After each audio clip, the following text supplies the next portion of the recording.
Welcome, everyone. Can everybody hear me out in YouTube? I can see our feedback, the stream. So yeah, welcome everyone. I'm Angel. I'm with the Central Texas Mycological Society, and we are super excited for tonight's program. We are welcoming Johan from Mexico, and he is going to talk about the customs, the use of mushrooms, the ethnomycology. He also does a lot of work in cultivation. So he is going to share all types uh, of, of details about the world of mushrooms in Mexico. And we are so happy that he's joining us tonight. And if you were wanting to hear this program in Spanish, you can jump onto our Zoom. I think it's in the description on YouTube, and you can hear Eres tú, sí. presentation in Spanish. So with that, I am we'll hand it over to Johan to share with us tonight. Welcome. Thank you. Thank you. I thought you were going to make the introduction, so I was expecting you to talk about us, but you're not taking that step. So I'm going to do it now. I'm going to talk about us so people know why we're talking about mushrooms in Mexico today and sharing, all this path that we have been discovering since we got to Mexico about 15 years ago. I came to Mexico to understand what was the sacred mushroom ritual about, and used as a tool more than as a recreational purpose.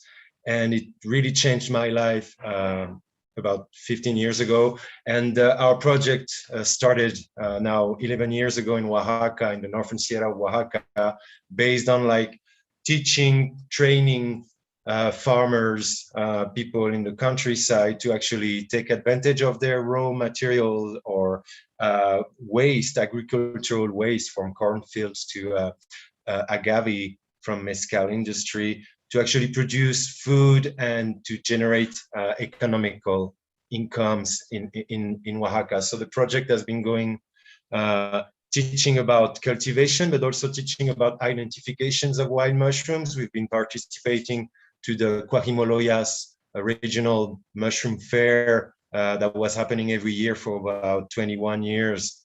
Before the pandemic, it's not happening for the moment for the last 2 years. But that's where we met actually for the first time with Alan Rockefeller. And we actually work on the side of training people for identification of wild edible mushrooms and the way to process them so they can have a longer shelf life and added value, so they can access to other kind of markets with their production. So we're on those two axes, I would say. And we've been I've been personally attracted to Mexico for maybe the same reason as many people in the world of mushrooms, because it has so much variety, diversity, different climates, and different psychoactive mushrooms, and much more than what you can find in other places in the world. So I got attracted to Oaxaca first for the mushrooms, and I stayed in Mexico also for the mushroom. We train students. We train students in identification and processing for functional properties of mushrooms. We make food supplements also. We give courses, and we try to myceliate Mexico and through the knowledge with to mushroom, with mushrooms, and living with the mushroom.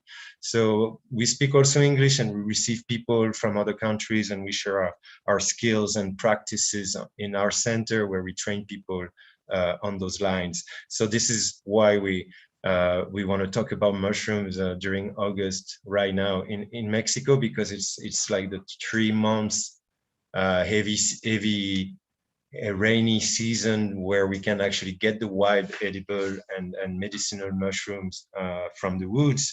And it's a big moment that people from the cities want to go to the woods also to find mushrooms. So we found it very interesting to talk about that topic.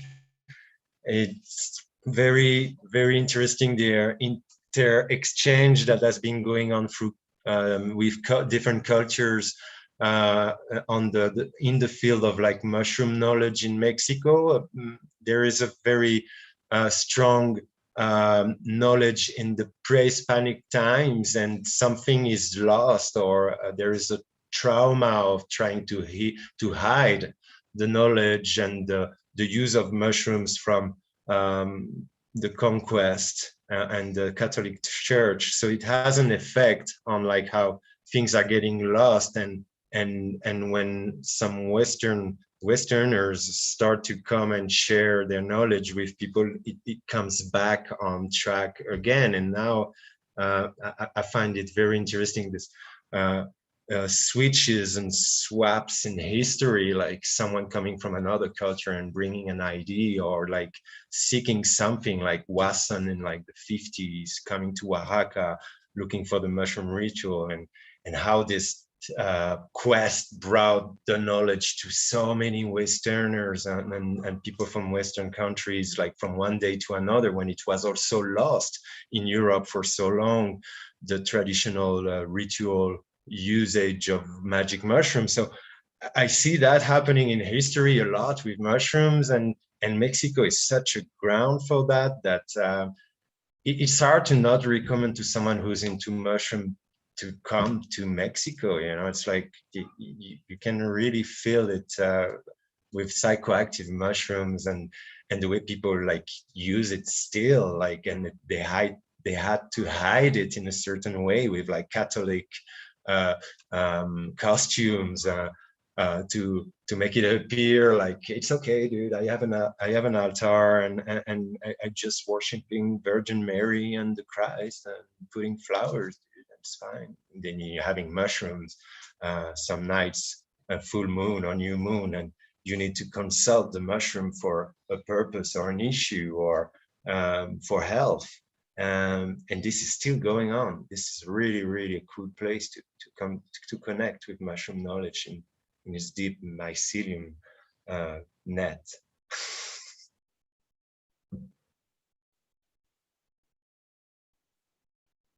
I can't hear you, dear. Very cool. Thanks for that intro. That was really good. Yeah. So, can you, for people that may not know, sort of the history of how Westerners got to know? We shared on our social media today the Life magazine article that first introduced people. Could you kind of give like a breakdown of like how that happened, and how how it affected, because Maria Sabina, she was ostracized for a period from her community, and people felt it's interesting to take a deep look at what was the context of the quest of Gordon Wasson and Olga Wasson, his wife, to actually trace the use of mushroom into civilization, and they got into the track of like the use, the ritualistic use in Mexico after a long study on mushrooms, a previous one. It's not like they wanted to go for a weekend, to check on mushrooms. And at that time, Huautla, you had to go on the donkey to reach Huautla, and it was like a day and a half or something. It was not like the 6 hours that it takes now to go from Oaxaca City with the seniors road and the suburban. So the context is very interesting, because the couple and the team that he gets together to go to Oaxaca to trace the use of magic mushroom,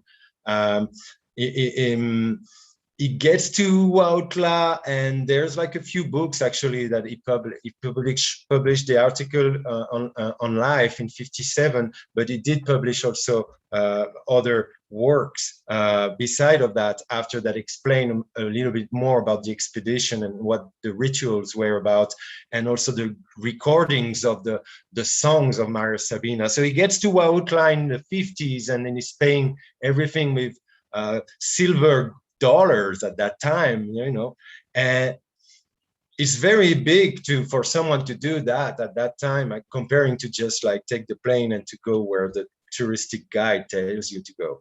This is one step, I believe. The other step is like the context of Huautla at that time. Like no foreigner was having magic mushroom in that place ever. There is like a report of like an Austrian guy that assisted to ritual but didn't take the mushroom, and Schultes did take the mushrooms. But I think it's about the first Westerners connecting to the traditional mushroom ritual for divination and healing that was happening at that time. To be able to assist, to participate to a ritual of velada, Wasson gave money to the municipal president or the mayor, I would say, of Huautla, so that he could convince a shaman or a healer, curandero better said, to give a ceremony to a foreigner, and nobody wanted.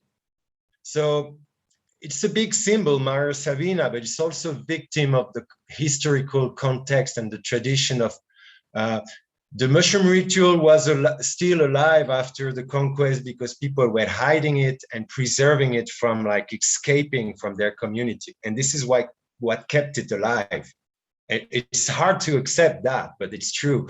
So the responsibility to open it to a foreigner was so big for people of the region that nobody wanted. Only one accepted and was convinced by pressure because she was young, and the mayor put the pressure in a way of it was the duty as a citizen to do it. Like he put it on another level, like it's the responsibility for the community to do it.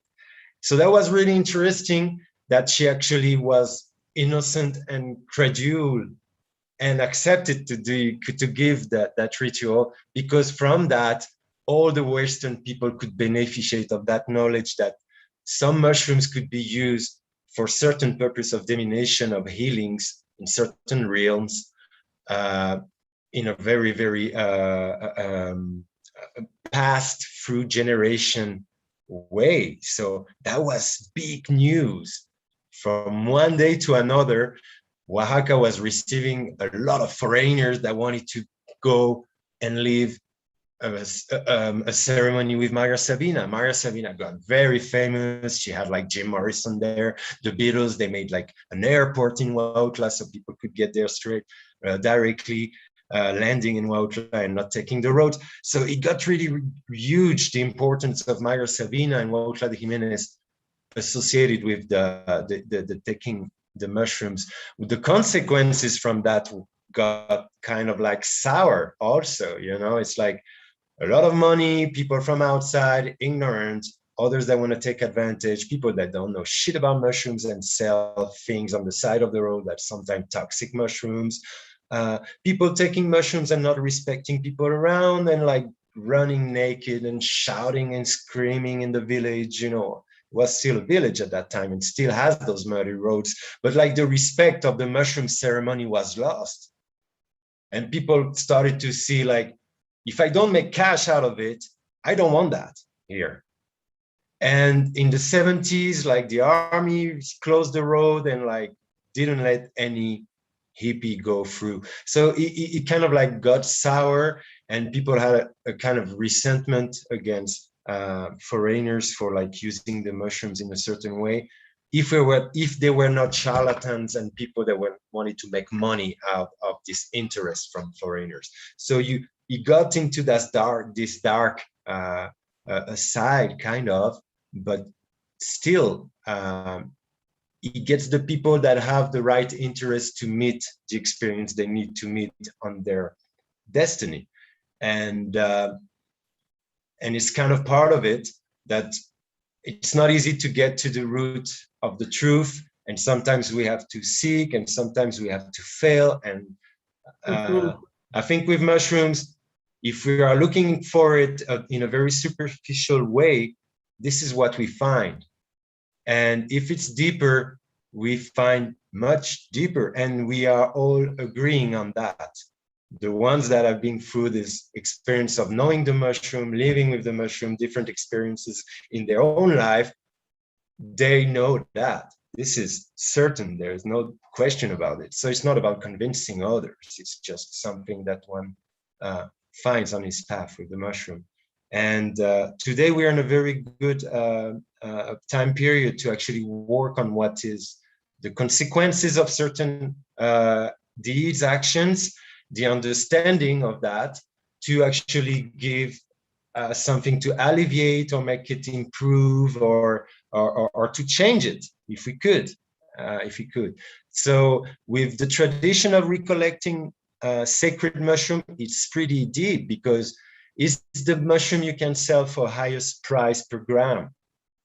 It's much more than porcini or morel. You sell 30 grams for 350 pesos. You sell a kilo of morel for 600 pesos. See what I mean? So people are like looking at recollection in a way that can beneficiate their community or their daily life when they have the wild mushroom occurring. And they kind of level with the demand. So you get into weird things with morels, but with sacred mushrooms. And here I think it's very important to bring the knowledge we have about the mushroom cycle life, the importance of like maintaining the habitat so those mushrooms keep growing and thrive even more if we can learn how to propagate by patches, outdoor patches, a few saprophytic strains that actually are very high value, like Zapotecorum, for example. People could actually get that knowledge, value what they have as a resource for transmission to new generation, and actually make a very good income out of it when it's the season, perpetuating this, understanding the mushroom life cycle, understanding that they need this resource in 20, 25 years, 3, 4, 5 generations from them, and not just themselves with what they have to pay right now. They can dry, they can process, they can connect to people, then work clinical trials.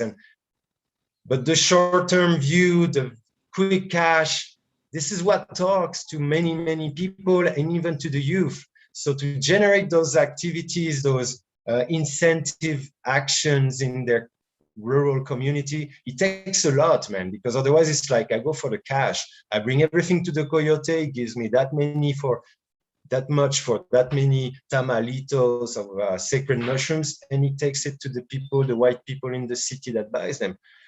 This is what's happening. So we need a counterbalance that. We need to bring it to the root. It's cool to be very motivated behind our screen ourselves and talking about it, but we need to touch the roots of what brings these resources to the people that use them or buy them. We need to train the people to make sure that they have it in 50 years. So it takes a lot, and it needs a structure that has a methodology and education, and train students to perpetuate that and diffuse that. Yeah, I think that would be a good point to talk about, like some of the work that you do in the rural communities, like bringing that knowledge, especially like cultivation and everything from like learning identification. Identification is really cool, and the techniques, the foraging techniques, so you can make sure that it keeps growing. Now we have many examples. Maybe you want to add more on that. It's quite wide. You're right. It's wide. Yeah. I where I met you in Coahuila, it was part of the community of Zapotec people, right, that fought against developers in the 90s, and they were given this land to protect. And in exchange, that was the 60s, dear. That was the 60s, but they started in the 1600s.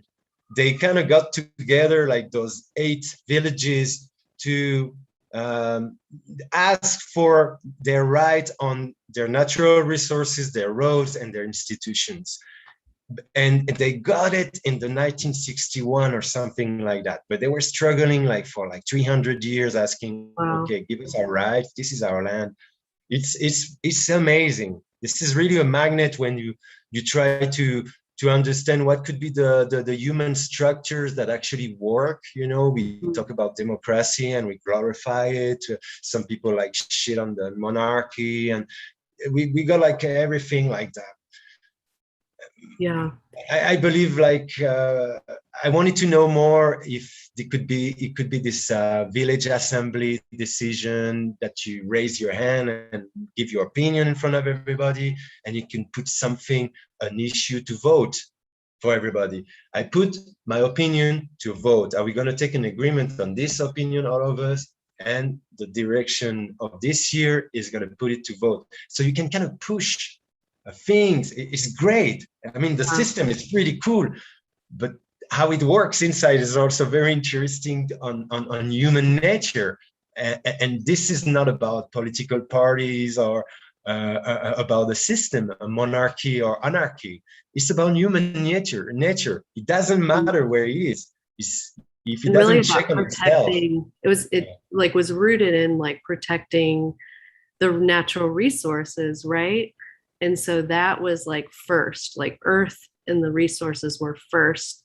And so that like, you know, you can call that political, but everyone that lives in these communities, like you know, and when I visited, I've been there twice now, but it's feels the most like liberated place that I've ever been, like democratic, you know, and everyone is living off of the resources. And, you know, each community has like a specialty, or at least they celebrate it through festivals. You know, so one community, You're right. like 8 community had like an apple festival, and Kwahilamoyas, like they celebrated mushrooms, and that was like maybe there was more diversity in their part of the forest. But I mean, it was just the most beautiful festival. I can't wait for it to start again after this pandemic. But maybe could you share a little bit about like what the festival is like, and I can add something to, you know, my interpretation as well. Sure. But how could I not? If it's actually the festival where I met my son's mother. So I mean, it's a very important also place for me. It has a lot of meaning more than mushrooms. It's interesting how this event started in Cuajimoloyas.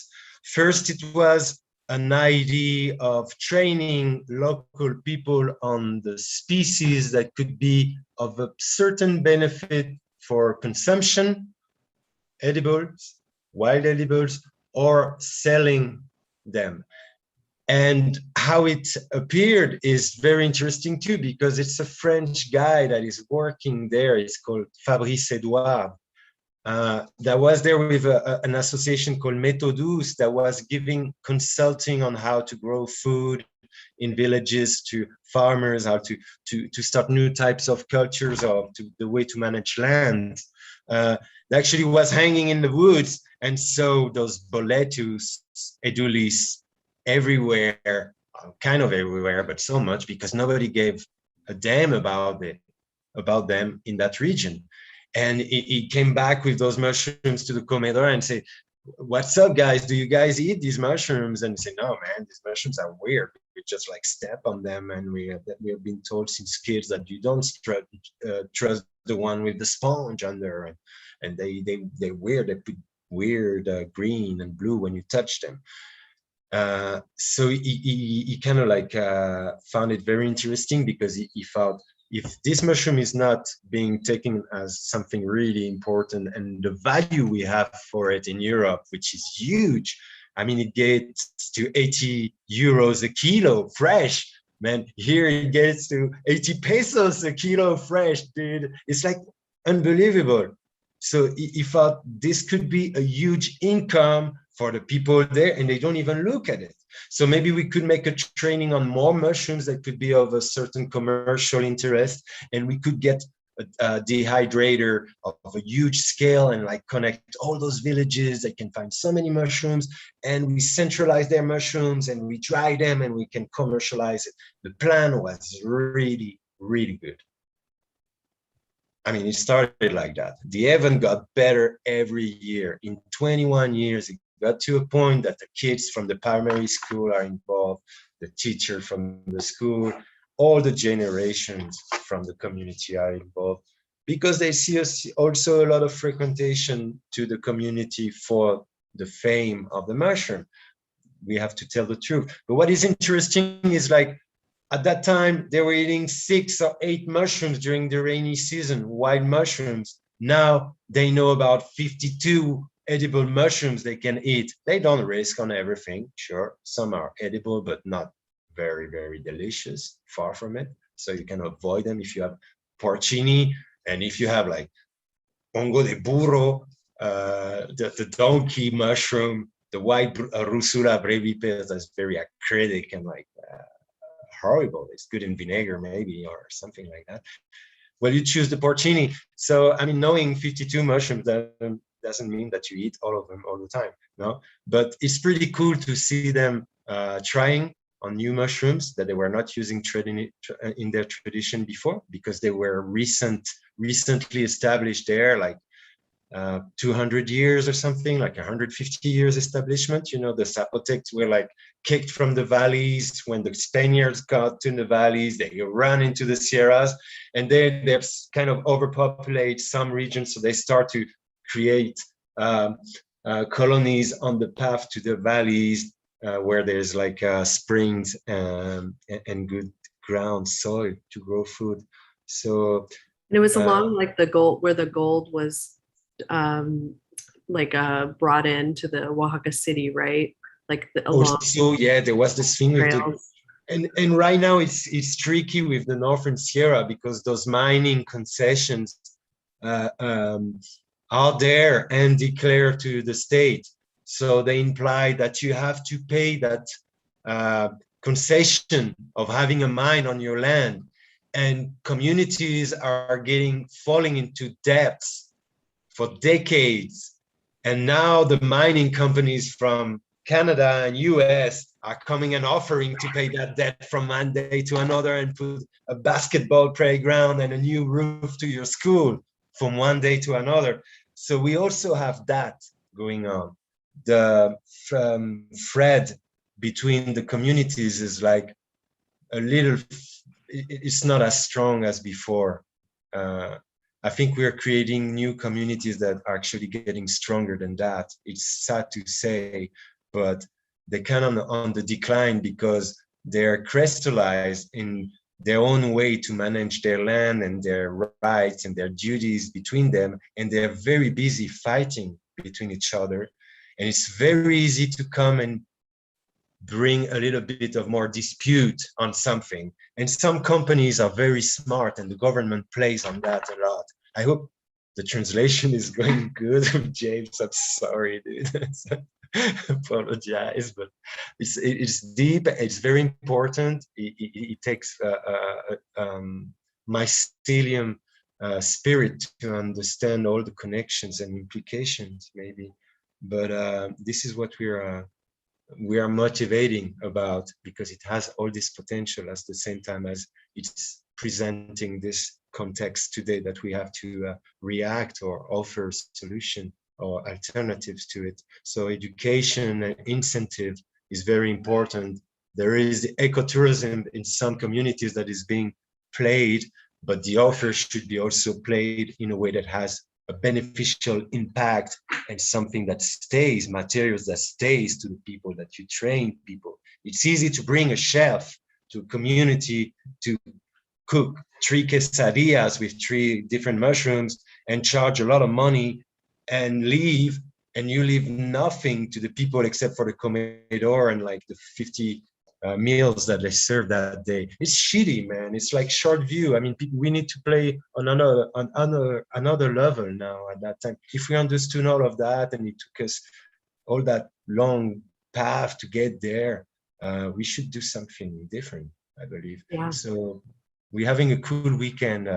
This weekend, we're leaving tomorrow, actually, at 1 hour from Mexico City, and we're going to train people on identification, how to process mushroom, on a culinary aspect and on the medicinal aspect.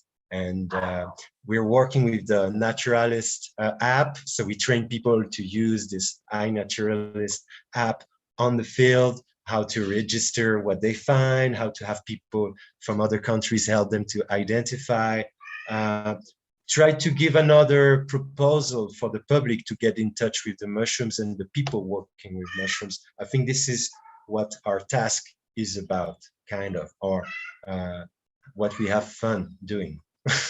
Both. Yeah. Well, let's take a pause and give James a little break. Maybe everybody take a drink. Okay, And sounds good. we can, have a couple minutes to chill. And if anybody has any questions or wants to hear about any specific topic related to hongos in Mexico, feel free to add it in the Q&A or the chat. So far, I don't see any questions. But yeah, this has been very conversational. So, so we'll continue to chat about, the maybe a little bit of the cultivation. I saw some Sure. really cool photos. I have some blocks I can go and run. I don't know how many minutes you want to give us to take a Yeah, break. maybe some interesting mushrooms that you're cultivating. Sure. You could show us. I'm gonna grab three different ones, and I'm gonna probably checking on the pressure cooker that I have running in the lab, and the team has finished their day. So I'm gonna have to look on that. How many minutes are we having as a break now? Let's take a 5-minute break. Wow, that's great. Okay, let's do that. I put on mute and I'll be back. Okay. Everybody grab a drink, go to the bathroom.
Welcome back.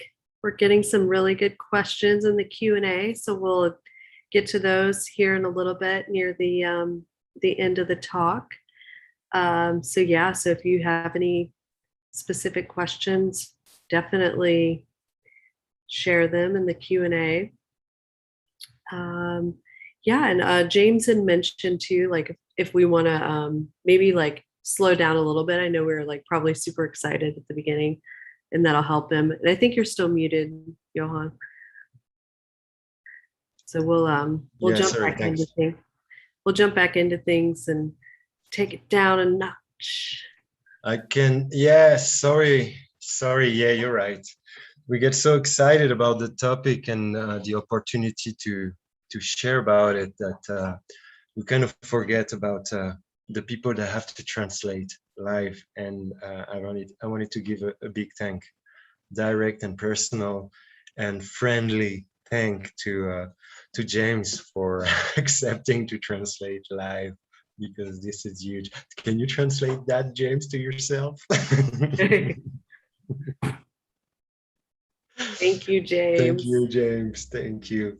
So yeah, I think we were getting to the cultivation part now. We were talking about how much the interest for wild mushrooms could be protected and brought back to some cultures and populations that could protect the forest and actually harvest the forest at the same time as they protect and are the guardians of those forests, because there are so little left compared to before. The way to train people, incentive the people living in those areas to actually take care of these forests and those resources, I think it's key for us at this time period. And we have to bring that knowledge to the younger generation as much as possible, so that the ideas can grow themselves through those people that are actually learning from an early age and like challenging those questions and local issues with those new concepts. We can get to very great results. We thought that wild mushroom identification was key, and some other people have thought about that before. It is working a lot, and not only in Mexico and many other countries, like Chile, and for example, in South America, with wild edible mushroom that is being seen as an important income in some regions, and also the way to process those mushrooms. What we mean by processing mushrooms is like to extend their shelf lives. No, it's like a fresh mushroom, especially wild, with the bacteria that are running on it when you get them from the woods. You have little time to cook them, or eat them, or process them, or give them a heat treatment and a way to preserve their qualities. At least some nutritional ones, and sometimes medicinal compounds. So we thought it was very important to not only teach the identification, but also teach the way so that added value can be put on those wild mushrooms if we process them. We did that with wild mushrooms, and we thought about it with cultivated mushroom, mostly because of the availability of agricultural waste that can be found, and not only in Oaxaca where we started. It's like basically almost everywhere. From every place has some material that can be used for mushroom production, mushroom cultivation, when we start to want to know about it. So we thought it was really interesting to take the first agricultural waste available in the region for many farmers, so that it's not so difficult to get into mushroom cultivation. And we decided, or we thought, or we found that oyster mushroom was really well integrated in their conception of wild mushrooms anyway. They had a name for it. They have dishes that they prepare this kind of mushroom. It's called Bechagupa in Zapoteco de la Sierra. It has other name, but it has a name, a local name. And this is a really good sign when it's not a Spanish name, that it has been used for a long time. When it's only like a Spanish term, it's like, okay, so it's like 400 years, 500 years that we are like using that term. And when there's none, no local or common names. So identification was interesting, cultivation was interesting from what the conditions are on the regional basis and the availability of raw material, and what is already integrated in consumption, easy to auto-consume because it's already being consumed when it's found wild, and very quick return. Oyster mushrooms grow in 2 weeks, 3 weeks, maybe in high altitudes and cold weathers, but it's very quick return. If you want to grow mushrooms, you don't spend much in the conditions that it requires to actually fruit. The spawn is quite easy to find and pretty cheap in Mexico compared to what's going on in the United States, actually, when we compare. And there's been quite a bit of training in rural areas on how to grow oyster mushrooms from corn stalk, mainly. That was the main thing, because there's a lot of cultivation of corn integrated in the family activities. Corn production in rural areas is the sine qua non of the people staying in the rural areas. It's growing corn, calabaza, pumpkin, and beans, the milpa. This is the base. In the cold weathers, they have like the ava bean instead of the beans.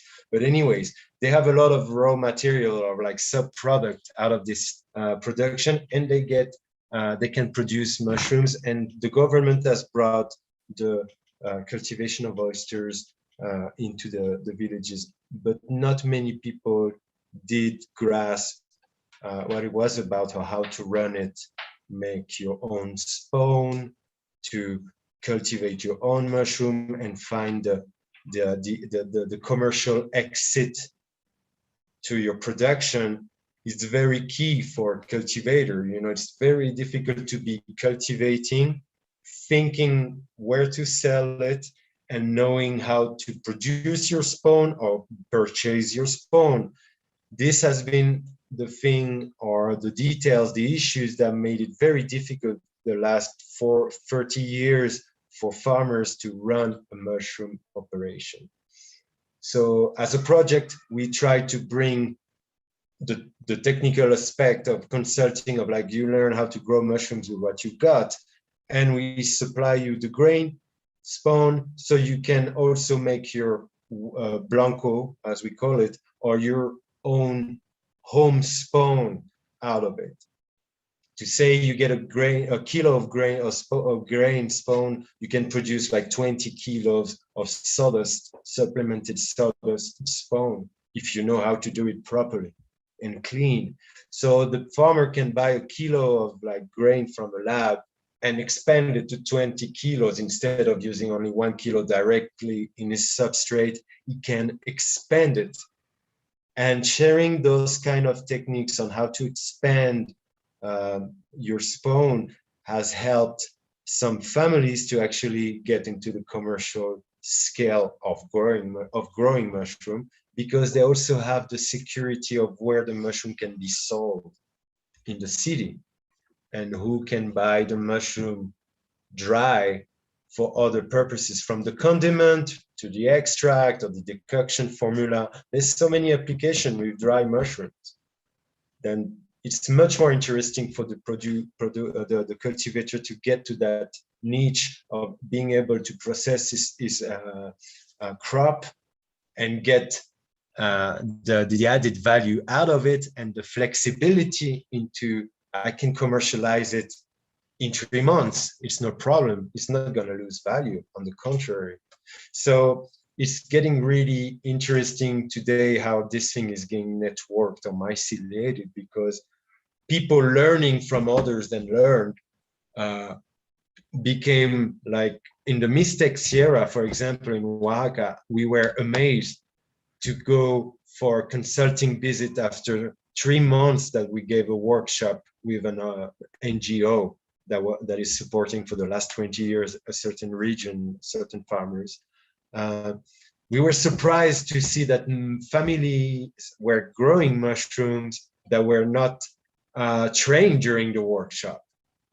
There were people that were trained by the people who've been trained during the workshop. This was really cool, and they've been trained in their language. So the dude translated the workshop in Zapotec to his neighbor, and now the lady is growing mushroom too.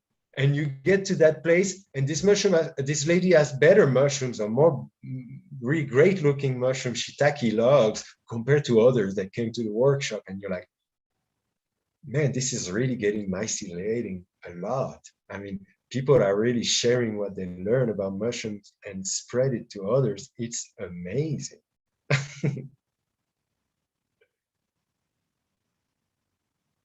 That is so beautiful. That's a great story. Yeah, Yeah. it's one part of the story. I think the story is very, very, very long. Probably you want to direct a little bit more. We always give the welcome to people that want to come and visit us on the center and get a training or know about the project. But I think we can direct a little bit more about what we want to talk about right now in this talk, and you're the chief there. Yeah. There's been a few questions about cultivation in the Q&A that I'll go ahead and, since we're on the topic. Jorge asked, what are some common varieties? And maybe this is more general too, like of hongos used. And someone had also asked, like, kind of what are the wild mushrooms? And when I visited, I found going to the markets in Mexico City and even in Oaxaca, seeing all of the egg mushrooms, was super cool to see. Because that's something that we don't get those here in North America. And so maybe talk about some of the common varieties that. Yeah, the common varieties available on the market or known by the people now. I mean, the wild mushrooms we're talking about right now. No? Yeah, let's talk about the wild ones. Yeah, I think the Amanita Kaiser group, the Basi, Amanita Basi, Amanita Laurea, Amanita Jacksoni, you know, those red flashy Amanitas that are like oranges, laminas, not white laminas, you know, and normally don't have that many specks on their hat. They're really, really big in wide edible mushroom consumption by locals and families originated from rural areas migrating to the city. They wanted this mushroom and they have many ways to prepare it. It's very interesting because it's touching a social dynamic. The consumption of this mushroom Amanita group, you know yourself, I mean, people from the association know that when they hear Amanita, it's like really delicious, but very dangerous at the same time, no?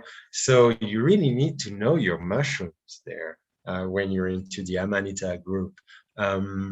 Doesn't go too bad with Amanita muscaria, but it can get really nasty with a phthaloid or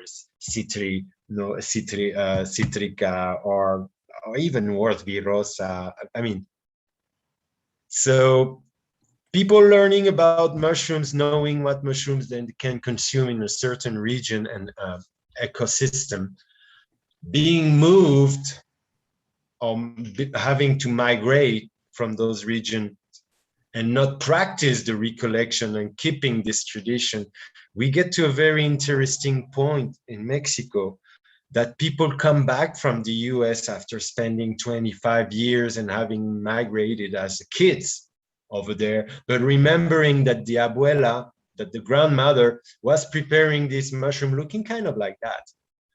And they have this idea coming back that in Chiapas had many cases like that from people coming back from the US. It's not because it's from the US, it's because they were not in Chiapas and forgot about it. It's the point. But they get intoxicated with like lethal amanita, which kills like the liver when you forgot that you eaten that mushroom. You've eaten that mushroom, and like 2 days after you start to have the symptoms. So how do you trace what's going on? And the doctors give you this, give you that, but nobody knows shit about what's going on. So people die from the loss of tradition, and this is happening. One of our collaborators is actually working his thesis on that, on the fact that modern migration and from the post-conquest that was already a trauma and a loss of knowledge, we get another wave or loss of knowledge now, and we have to give a counterbalance with opportunities and alternatives to sustain or to reinforce or to make it stronger for more generations. So it's very interesting that the diagnosis brings the effort to change and improve and help others. So we can't really complain about what's going on. We have to take it as like, okay, this is the diagnosis and what we have to work on.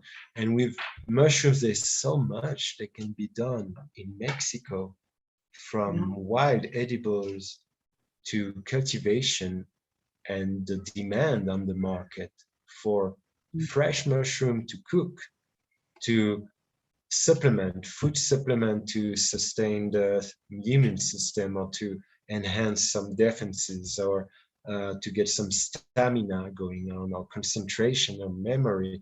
I mean, the demand is huge. So if we just make the bridge with the people producing or recollecting and processing those mushrooms, I think we can make a very good channel. I mean, people need to get out of the cities and out of our screens and touch a tree and feel the grass, put your nose in the dirt for a second, and bring our kids there too, man. This is going to get very complex if we don't. Yeah. Someone had asked about huitlacoche, which is that's one mushroom that we can get in Austin. And I know there's been some farmers here in Central Texas that have found it on their growing just naturally on their corn. Can you share a little bit about like how? Oh, the huitlacoche you're talking about. Yeah. Huitzilagomaidis. Yeah, man, that's really interesting. I mean, we can really extend it. But no, we take the name now. We take the name. You guys, I think you get the fresh one now, but before it was just like the canned shitty one, like in brine. It was horrible. It was not giving honor to the huitlacoche at all. But anyways, this is corn smug. I mean, it sounds like it sounds. This is huitlacoche. Huitlacoche, now what does it mean? It means the shit of the corn. This is not a term for food. This is a term for plague. So we getting very interested lately on how to trace when started the consumption of huitlacoche in Central America. And it's hard to find it before the Spaniards get to Mexico, man. It's like it's being catalogized or put as a plague, mentioned as something that has hit your cornfield and you need to burn the field or get rid of it. It's not being consumed. It's being consumed for food pressure, for conquest, for domination, and using all the good resources and putting the population to starvation. This is where it starts. And some archaeologists, which I'm not, are working on that. And it brings like another angle to the Aztec caviar. And I find it really cool, actually, that we question things historically this way and kind of like switch from one point of view angle or to another.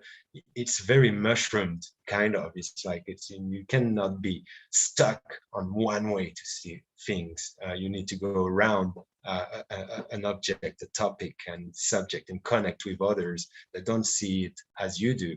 I think history is like that too. So huitlacoche is very interesting in that sense, because it's also been demonstrated that it causes like the contractions when women are pregnant. If you eat too much, it has a compound that can induce the contraction. So it was used traditionally, lately, by the curanderas or parteras, better say parteras, the ladies that assist giving light for a pregnant woman. It was given so that it could induce those contractions. So we have a traditional use. It's not about really like the consumption, the pre-Hispanic consumption of Huitlacoche. I find it very, very, very interesting. And now we can cultivate this mushroom. It's like 50 pesos a kilo on the market. It's very cheap. There are companies growing it on corn in greenhouses, and they took the monopoly on the market and they sell it very cheap. Doesn't last long though. Doesn't last long. I got to know about the cultivation of Ustilago maidis or Huitlacoche by a farmer in that region on Northern Sierra that was telling me that he was just drying the Huitlacoche, making it powder, and putting the powder on the pistils of the corn at the early stage of the development of the corn. So, and he was having a result, which I really believe. I mean, if you spread spores all around, it does work with morels in backyards and slurry. For many people, morels are a really big mushroom on the market, but this is more about urban people paying a high price for it than local people eating it and valuing it for its quality, culinary qualities. It's much more about the demand from the urban market than morels. Wild morels are important in Mexico, at least in cold areas, let's say. Beautiful. Thanks for sharing that. Someone had else asked about what type of mushrooms are great for, yields besides oyster mushrooms. Is there anything that you're growing? I've seen that you've been growing. Oh yeah, man. I mean, people are talking about the turkey tail a lot, and like the Trametes versicolor mushroom that is used to enhance the defenses of the immune system and in cancer treatment. You can find it wild and almost all the time under our nose.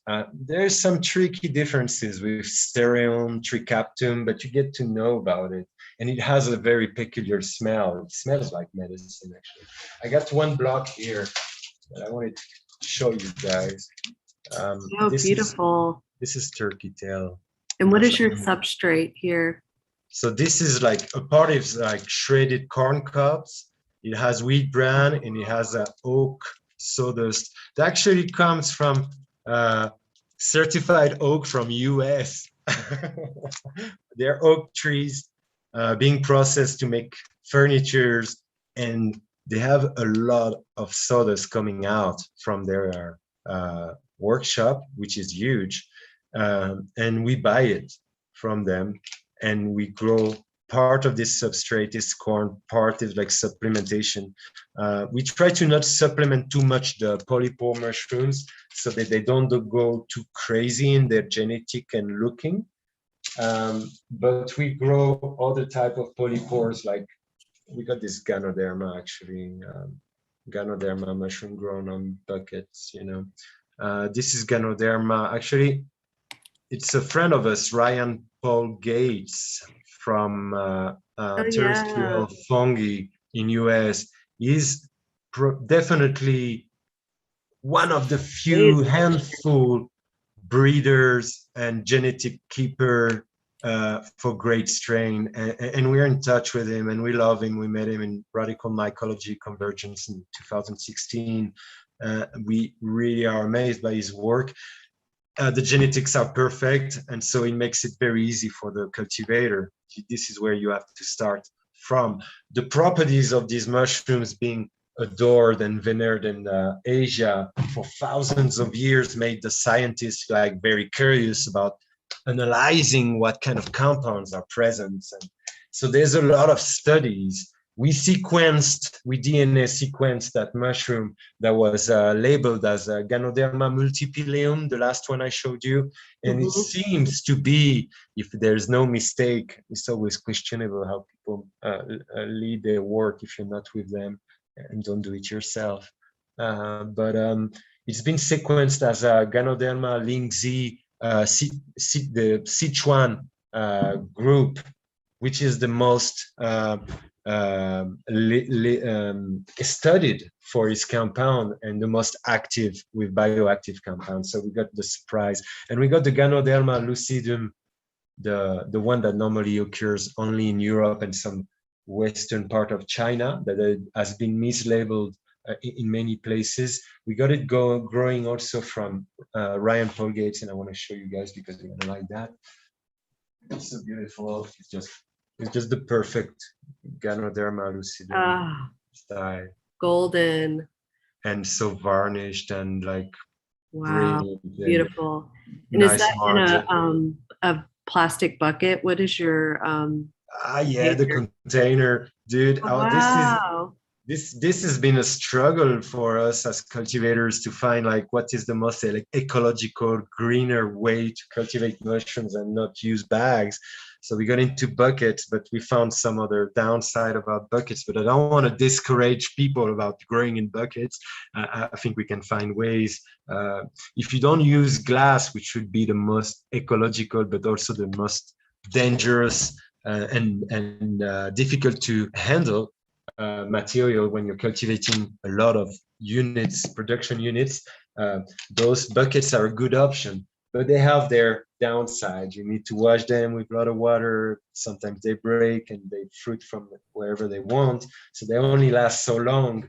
Ganoderma mushrooms are very important to us for the line of products we have developed, trying to combine different polypores and other mushrooms, medicinal mushrooms, so that the public can access to what the natural healing tradition worldwide is capable of today, and also working on the quality of products we should offer to the public as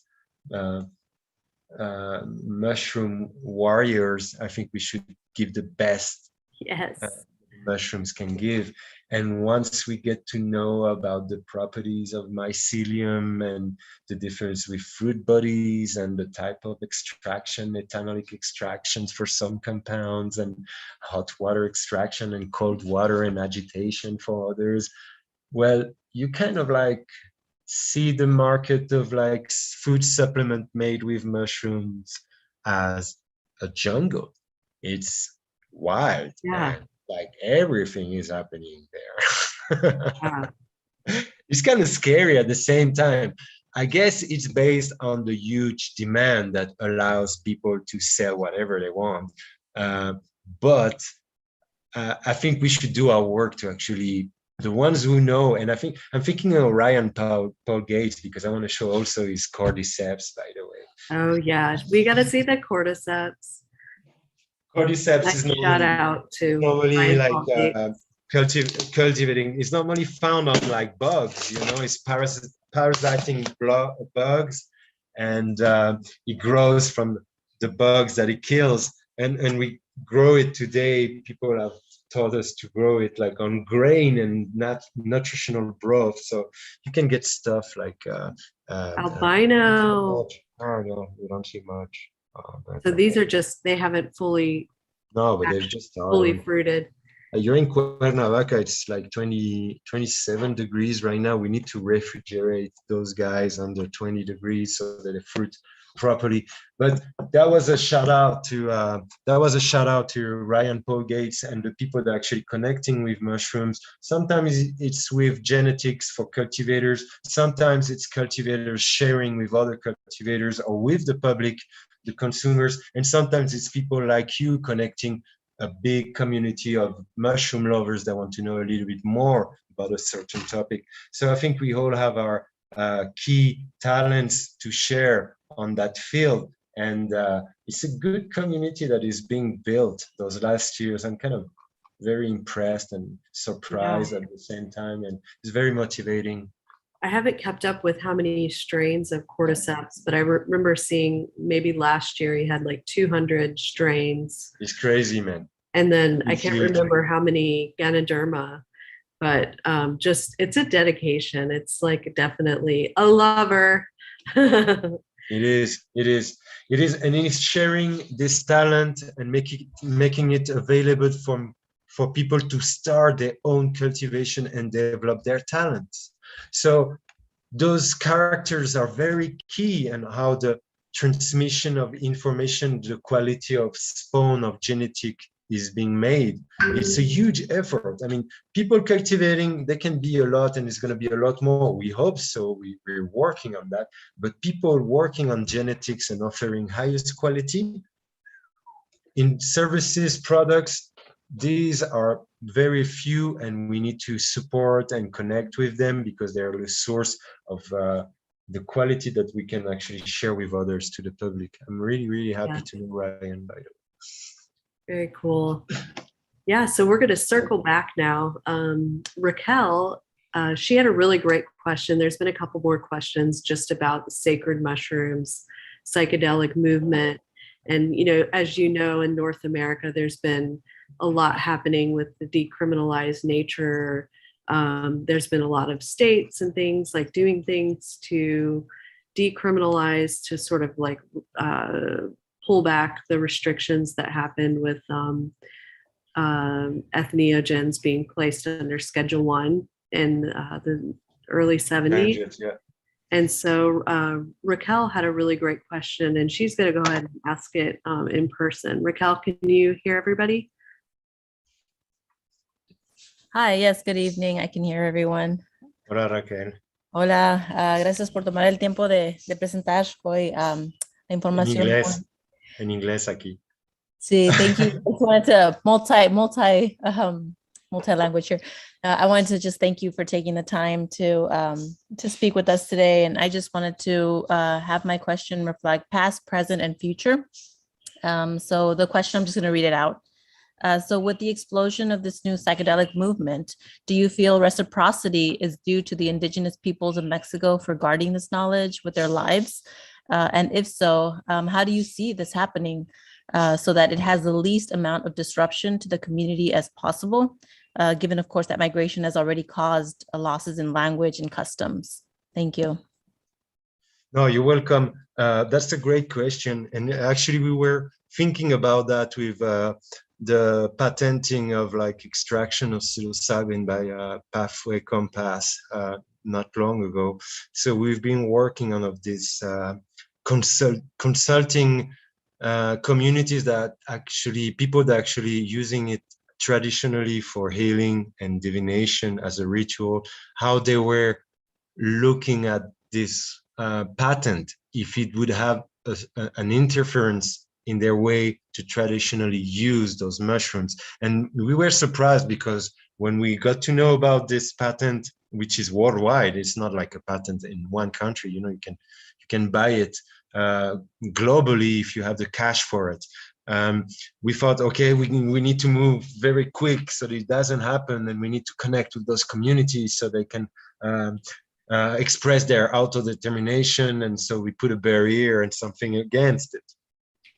And once we consulted in Huautla, this teacher, Teresa, who was really humble, who was not a person giving rituals to tourists and trying to go somewhere else and talk about, I know I'm the mushroom mistress and whatever.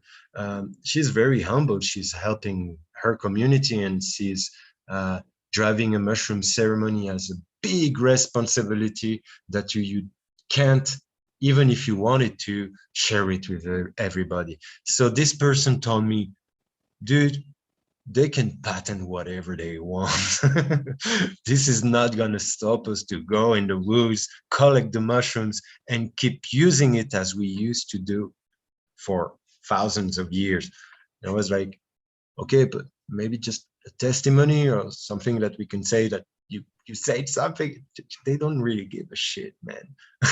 And something else, it's like, it's very difficult to touch deeply enough the people that are like looking at the mushrooms, magic mushrooms or sacred mushrooms in those regions for financial purposes, mercantilism, and making cash out of mushrooms. Those people just care about extracting and selling mushrooms. And this is very different from the people that actually use the mushroom traditionally, locally, that try to keep it very humble, very discreet, very between their family members, and maybe sometimes a friend, very, very highly appreciated, so it would be welcome in the ceremony. But this is more about like a private ground that, even though Catholicism with its Inquisition could not erase it, they could not erase it either, burning people and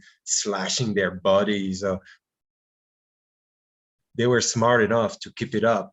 So they're still smart enough to think that whatever Compass Pathway tries to do, or Sandoz did, thanks to Gaston Guzman or Roger Heim and Albert Hoffman in the 50s, the end of the 50s, with another type of extraction of psilocybin from Psilocybe mexicana, which is patented too. This has not changed the way people are using the mushrooms in those communities traditionally. What is happening is something different from the patenting from those multinational, is the high demand for recreational use, or the price that those mushrooms can go for when the season is going. This is the thing. There's another aspect, is like, if those recollectors of mushroom hunters in those areas that hunt the magic mushrooms, up to kids do it. If they find mushrooms still closed as primordiums, they take it back home. They don't let them open. They take the whole cluster back home and they put it in sand. So they moisturize, they put moisture on the sand, and they keep the cluster growing a little more so that nobody finds it after them, and they are sure that they're going to get it for sale. So you have an intervention here in the life cycle of mushroom, the reproduction cycle, that has a consequence.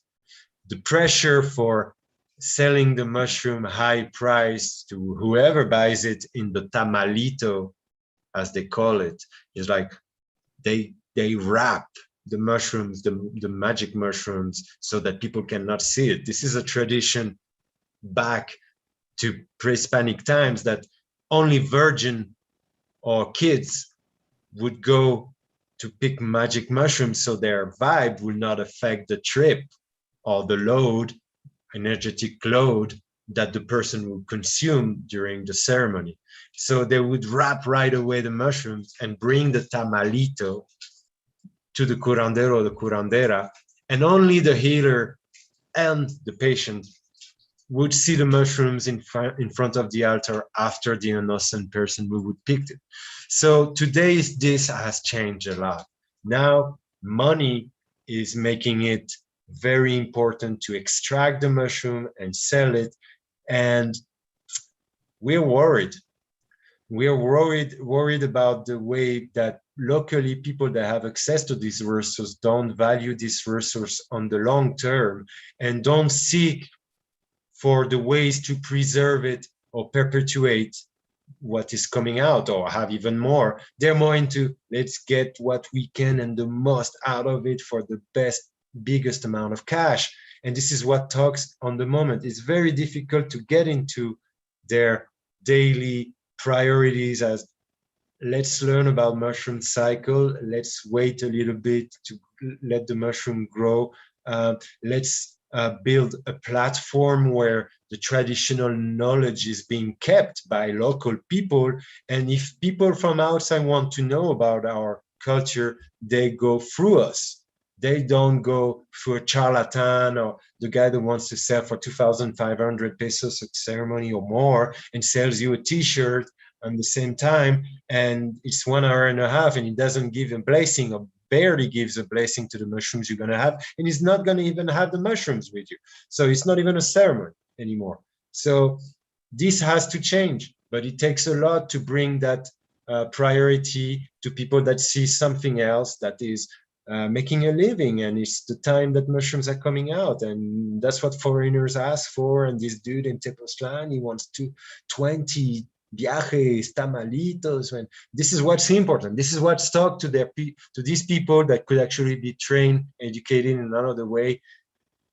To bring that positivity is not easy, man. I try to take them to come to the center to know a little bit more about mushrooms and how they could preserve their strains, their endemic strains, and how we could work on strategies to propagate those strains in their habitats, with cultivation, outdoor cultivation techniques. I mean, it's not guaranteed, but it's worth trying it. And it worked for many other mushrooms. And we got some experience. I mean, it's worth trying it, but in their priorities, this is not something they see as so important. It's unfortunate. That's why we want to work with kids more than with people seeing only cash business. We want to start earlier with like primary school, so that the kids can bring the ideas inside their families themselves. And we're not convincing as foreigners or adults or outsiders what they have to do, but themselves, from their kids, the ideas pop up inside the home, like it's like, wow, we could do this, and we've tried that and it works, but it's brought by their kids or their grandsons. You see what I mean now, kind of like the strategy you were thinking about. Definitely. Yeah, and I was going to ask, but you don't have to answer this. It's a lot to put on you, and you just mentioned like where your work is focused. But if you were to give like any recommendation to Westerners that are seeking the magic mushroom or traveling, and I know that now it's that not easy. It's not easy. You're right. It's a good question. It's worth asking it, because the offer or the charlatanism is big, also during the season, so that most of the public is being brought to what is not the best way to extract or to use mushrooms. So if people seek deeper, they find something else. It's really, I mean, how long can you be in Mexico also? I mean, you're going to come for 2 or 3 weeks. Come on, dude. I mean, you should go where people tell you. Hongosto, it's a short period. It's just a month. Yeah, it's basically a month and a half. I mean, you can start in July, but Hongosto, normally it's like you have the canicula, which is the dry 2 weeks in between the rainy season that makes it the division in 2 parts. And it's usually occurring the last week of August. Well, it's changing, and up to the last week of July until the first week of August. And then you get the rains again, and you get mushrooms sometimes long as like October. What is good to connect with is like places or projects that have a long time experience working with the people. Things popping up from one day to another to offering the very hipster way to go for magic mushrooms. Well, this is what you're gonna get, man. Come on, I mean, what you expect? You're not in the supermarket. This is not Walmart or fucking, I don't know, man.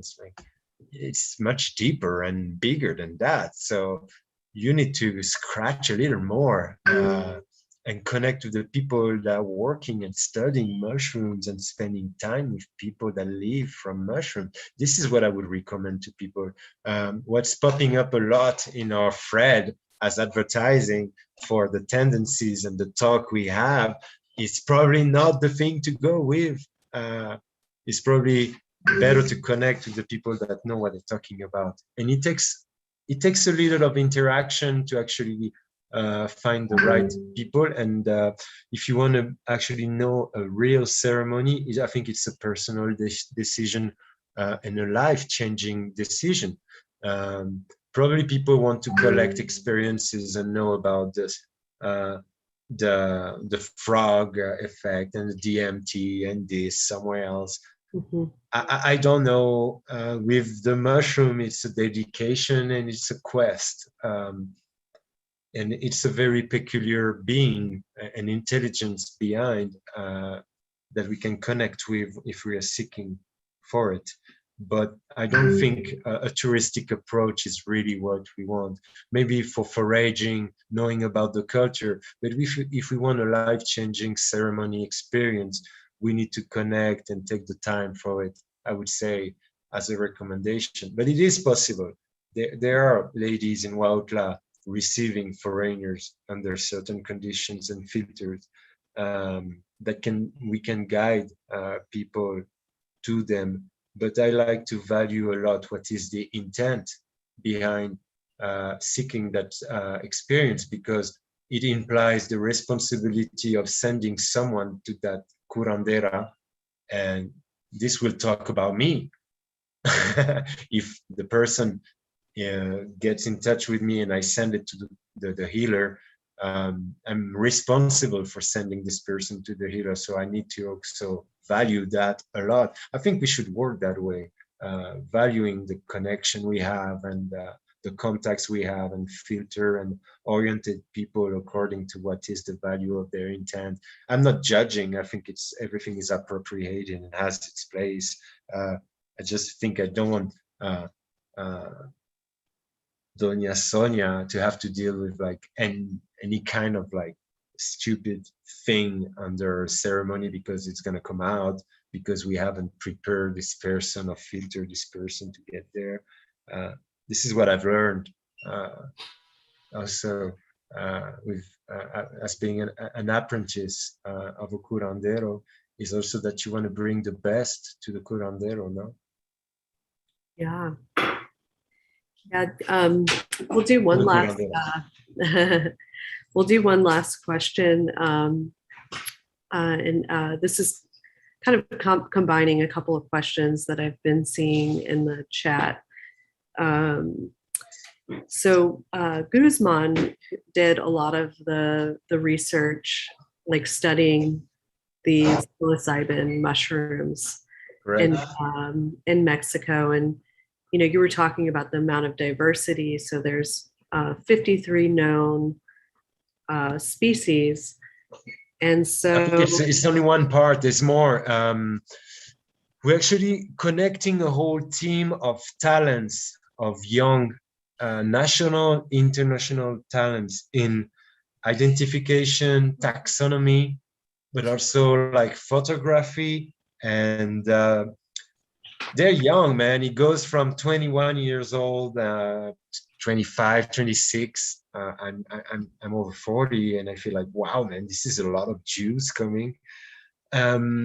Identification being brought to the communities represent a duplication by 10 of what can be eaten or sold on the market during the season. It's a very good incentive, and it's only one part of this work that is being led with those friends, César Kevin Perez, Osvaldo Bautista también, Alonso Cortés Pérez, y Alan Rockefeller, that many people know around the world now. I mean, great dude, no bunches, man. It's fucking unbelievable to stay on his side and live weekends and foraging with him. I know him for like over 10 years now, and he's really special, and I see his path and how he progressed, and so fucking unbelievable. He's a genius. I love him. But anyways, he brought a lot of motivation to the people, the young people here. He made it very accessible, the knowledge and the practice of knowledge on the field, so you can share it to the public and the locals and correct mistakes, correct misinterpretation on the moment. Sometimes it's kind of harsh. I'm kind of like that too, very sharp, and that's why I like Alan a lot, is because he's not into bullshit. It's like straight to the point. And if you're like talking shit, you're like, shut up. So it's pretty cool to meet people that have so much knowledge and practices. So it inspires us, and we're working on those posters that actually can be very attractive for the public that want to know about mushrooms and go to the forest, but as a material for the people living in the forest. This is how we look at it. For example, the last event we organized in San Jose, or we participated to the event they organized in San Jose, our friends, we shared a catalog of the species encountered, identified by the team, which is the material that stays there.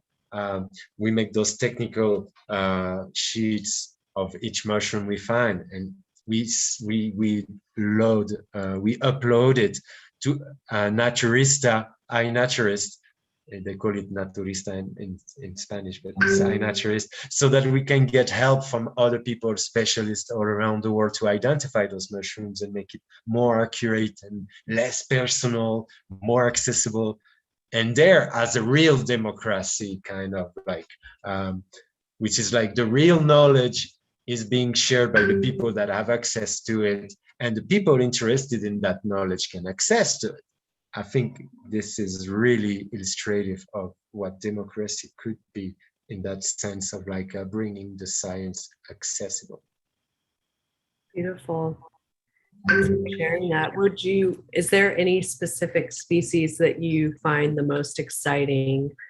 Like maybe just for the purpose of like, the sort of geography or where it's found, or even the sort of like experience from it. Like, well, there's a few. It depends of their property, of their applications. You know, there are like a few we were talking about lately, and we're cultivating. You cannot eat them. You cannot use it for medicine. You could dry it, but it's kind of useless once you dry them. But they glow at dark, so it's like fascinating. I mean, people just like staring at them in the darkness in the woods, and they're like, it's like green and like ghost fungus, and they ask about it and why do they do it, and we thought it was a strategy for reproduction with bugs, to attract bugs, and then there is a study that contradicts this and says it's not the case, and we're like, man, I don't know why it glows, but it glows. It glows beautifully in the dark. The mycena that the stems glow? There's no, it's like the mycena, the wild ones that you find in Oaxaca and Veracruz, actually, and even like the mycelium is bioluminescent, so you can scratch the leaves on the ground and you see it glowing, and you can take a mat very big. We're thinking about organizing tours on that topic, but it's tricky, man. It's tricky. It's taking like a group of 10, 20 people in a zone that maybe locals don't really like the idea. I mean, we would have to work a pre-strategy of first training people to develop an attraction, an ecotouristic attraction with the bioluminescence of this mycelium, so we can organize tours after that, but not before. You see what I mean? Because it's like the region of El Cofre, lo llaman, and they call it in Veracruz, which is great for finding a lot of different mushrooms and bioluminescent mushrooms too, according to Alonso Cortés Perez, who works on those identification characters with us. But it's also a very not so secure zone to go and look for mushrooms. So you want to be preparing first with locals, that it's all cool to come and hang out with them there and show bioluminescent mushrooms before to organize touristic tours and charge people and get the bus and pay the comedor, the restaurant, and come back. You know, it would be something weird to do something like it. It would be very risky. I mean, it's good to work on the background, so it has a foundation that you don't just come and just take things out or take advantage of it. It's like preparing the whole context so that it stays and it's being used and practiced, and it serves a purpose for people that are there, not just I come and show you the bioluminescent mushroom. So there's a very deep work to do first to prepare the conditions so that we can offer those tours with bioluminescent mushrooms. This is one side of interesting side with mushrooms. The magic mushroom properties usage in our modern society, with the backup of thousands of years of traditions, and now the modern analysis that we can actually bring protocols on it and study it like deeper. I see it as the future of psychology, man. I see it as the future of community stability, I see it very interesting how the magic mushroom can actually take an importance, a central importance in our way to relate to situations and to others. So I think it's going to take more steps. Which mushrooms there, with the genetic breeders that we have in the world today, a few handful, but doing a great job.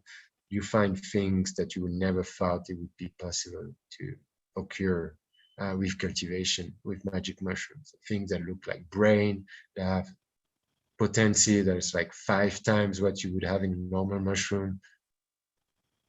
It's going really fast. I mean, and it's important to see those mushrooms as a key for auto cultivation, a way to actually produce your food, but your medicine too, and as a community or as a home, taking care of other family members. I think they're good tools to get for the future, for now and for the future. So I see it very important to bring the auto cultivation as a bigger speed than they bring the acceptation of using magic mushroom for therapeutical use, because behind that is the pharmaceutical groups that can standardize psilocybin synthetically or produce psilocybin by a lot of grams in liquid culture and bioreactors with like genetically modified yeast, actually the beer yeast, Saccharomyces cerevisiae. Entonces, so it's very interesting. They're important to know their properties, but also how to grow them or take care of them so that they don't take them away from our hands and our patrimony, you know, our human patrimony. I think consciousness depends a lot of how mushrooms intervene in life at so many times during our evolution as life forms, but as humans, it's even more. When we talk about society structure, intelligence, and hominoid groups, they can develop such skills in so little times, and the size of our brain, shouting, tripling, doubling in like 1,000,000 years or 1.5 years or something, or maybe 9. But what I mean by that is like, they're so important that they could not be just kept as a drug sold by a laboratory. This is my point. And I think other medicinal mushrooms can take their importance, and families, communities are learning about mushrooms. Today we talk about cordyceps. 10 years ago, nobody knew shit about cordyceps. Same with Ganoderma reishi mushrooms, same with lion's mane, or turkey tail. When they were under our nose, some cultures know them for thousands of years and use them, but now everybody wants them to consume. Now it's our task to teach people how to cultivate it so that it's more available for everybody. This is what we're aiming for. Thank you so much. Wow, that was a good spot, I think, to end.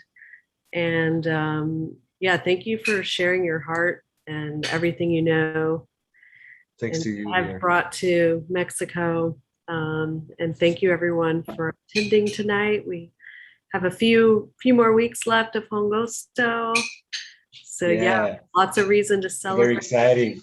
I share you pictures of what we find, man. It's crazy. I mean, I'm really happy. We're in touch. Anybody that needs to know more about the project, they can get in touch with us by Facebook or WhatsApp. You can share our contact. And we are really happy to welcome people that want to know about mushrooms in a very wide range of applications and dedication. So I want to thank you a lot. I want to thank James, that is behind the curtain, doing so much and very tired. I love you, James. I'm sorry. James, thank you so you much. have your house here when you come back. Yes, and we hope to see you after this pandemic in Mexico. And yeah, you guys are welcome. You have your house. Okay, great. So we'll sign off. Thank you everyone for attending Thanks tonight. to you all. Bye. Bye-bye. Good night, everyone.